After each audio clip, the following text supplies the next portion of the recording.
Over the past year, I've seen a great deal of change and growth in our organization. While keeping our focus on strong journalism, we have also asked our readers what they would like to see more from us. The whole process is about being an advocate for the reader, not telling them what to do, but listening to what they tell us and enacting a plan for action.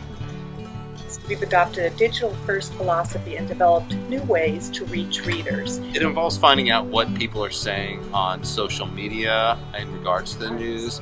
It involves encouraging positive discussions about our stories and getting people to share the stories about what's going on in their community and their lives, especially in relation to the world around them. We are able to communicate not only with the reader, but the sources of the story. We are providing breaking news, sports, all things Penn State, local and state government, entertainment, and of course our enterprise and investigative journalism. People really want to know about how their money is being spent, whether it's by their local school district, by their town, or by state government. We are looking at the changing face of Pennsylvania, how that will apply across the board, everything from social services to politics and legislative districts to schools and education. I spend a lot of time on the phone talking to people because politics is about relationships and interacting with them and finding out what's going on behind the scenes. Also a lot of time here at the Capitol where people pass, coming and going, lobbyists, lawmakers, staff people. A lot of rumor mill stuff goes on here at the Capitol. Penn State football is, in terms of one single topic, is the biggest topic that we cover. We have an audience nationwide. It's really fascinating, and basically what we have done is we are dedicating more resources than ever to covering every single thing, because what we've learned is that there is no such thing as small or minor news. I mean, Penn State football fans want to know everything. They want to know it all the time. So we've been ramping up our efforts really for years, but specifically in the last calendar year, to serve that audience better than ever. I am the entertainment concierge for Penn Live and Patriot-News, which basically means fun is my job. A lot of people outside of the Mid-State are tweeting me, they're asking questions, they're clicking on my stories. Increasingly, our traffic is mobile as opposed to desktop, so folks are coming to us from cell phones, from iPads, every day. And we notice our traffic is coming in earlier. They're looking for things like weather and traffic information. We have a lot of readers coming to us from all over Pennsylvania beyond just the Mid-State region. When you tear down these geographical walls, you need to redefine what your quote-unquote coverage area was. I mean, for such a long time, our coverage area was defined by where our newspaper goes.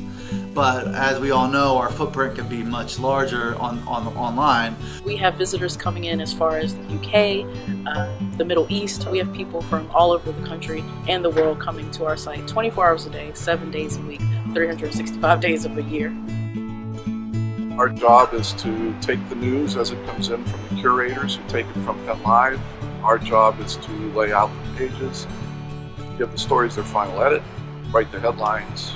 You know, when we started this a year and a half ago, we were going from a 7-day-a-week newspaper to 3 days a week, something papers hadn't done.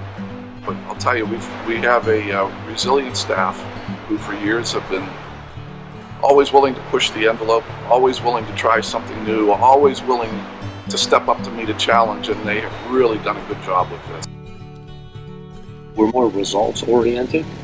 We spend a lot more time focusing on helping the business owner achieve what they want out of life, out of their business.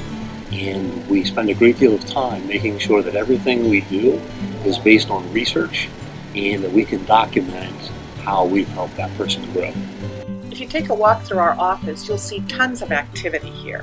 Our sales team's collaborating, our content team brainstorming, our reporters are posting stories live in real time, just as news happens. We no longer have these cubicles that we're stuck in. Instead, we're like this open office plan, which is great because I get to see everyone's faces, which kind of inspires me. It allows for better communication between all departments, editors, our digital team, photographers, reporters. You'll walk into our building here and you'll find people at different tables and people at different couches.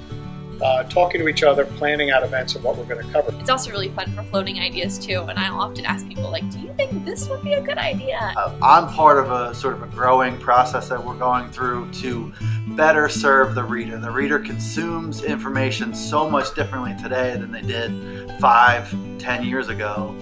Bottom line is, at the moment, today, in real time, Penn Live, the Patriot News, is bigger and better than ever before.